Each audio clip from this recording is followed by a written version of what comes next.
an amazing day for a story. Let's get started.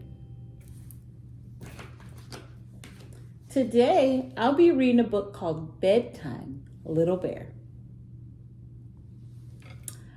published by Igloo books.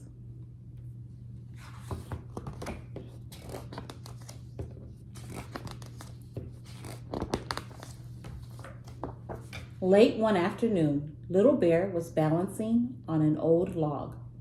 It was a good game. "Time for bed, Little Bear," called Mother Bear. "It's getting late." Little Bear stopped balancing for a moment and fell off. He didn't feel at all sleepy. "I don't think that could have been Mother Bear calling me," he said to himself. "It must have been the trickling stream."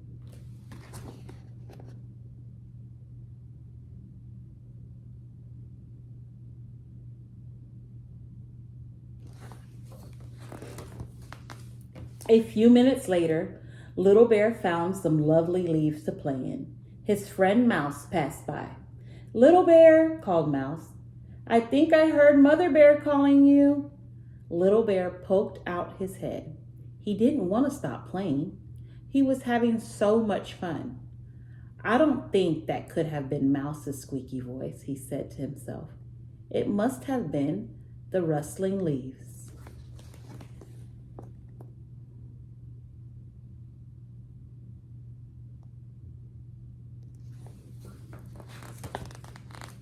When Little Bear finished playing, he noticed that the sky was as red and gold as the fallen leaves he had been playing in. He climbed a tree to get a better view. High in the branches, his friend Squirrel was scampering past. "Little Bear," called Squirrel, "didn't I hear Mother Bear and Mouse calling to you?" Little Bear hugged the trunk.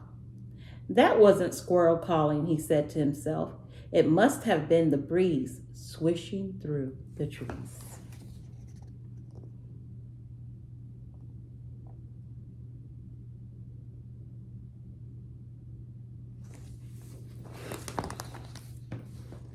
Little Bear watched as the sun slipped behind the hill.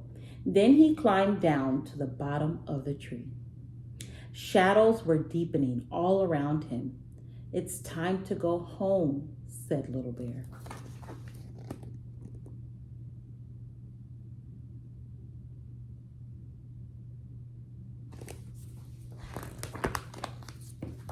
As Little Bear trudged through the trees, the moon rose up into the sky, and all the twinkling stars came out.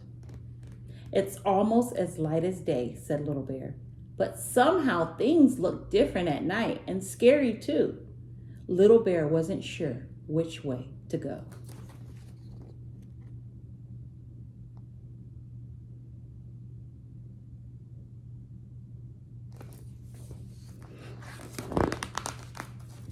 Now Little Bear thought that maybe someone had been calling him.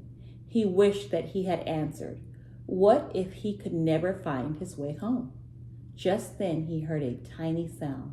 "Little Bear." Little Bear listened harder. "Little Bear, Little Bear, Little Bear." "That's not the trickling stream," said Little Bear, "and it's not rustling leaves or the breeze in the trees. It sounds like Mother Bear."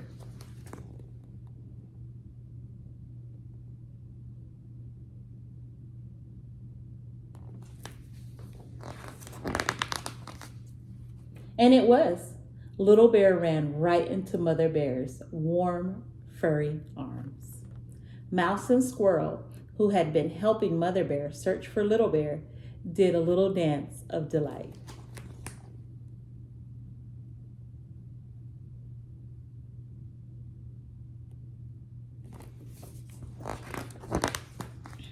Little Bear felt very sleepy now, so Mother Bear carried him home to his snuggly bed. "Good night, Little Bear," said Mother Bear softly. "Good night, Little Bear," called Mouse from his comfy bed. "Good night, Little Bear," said Squirrel from his treetop nest. It was peaceful in the woods, and all that could be heard was the trickling stream and the rustling leaves and the breeze in the trees, and a little bear snoring softly.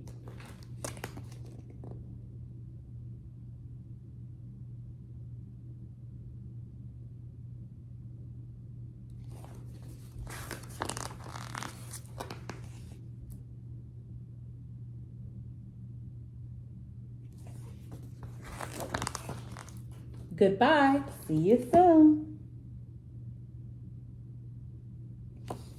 The end. Again, the book is called Bedtime, Little Bear, published by Igloo Books. The message of the day is make sure you listen to your parents. They love you very much. I hope you enjoyed this story. And we will. See you next time, my little ones.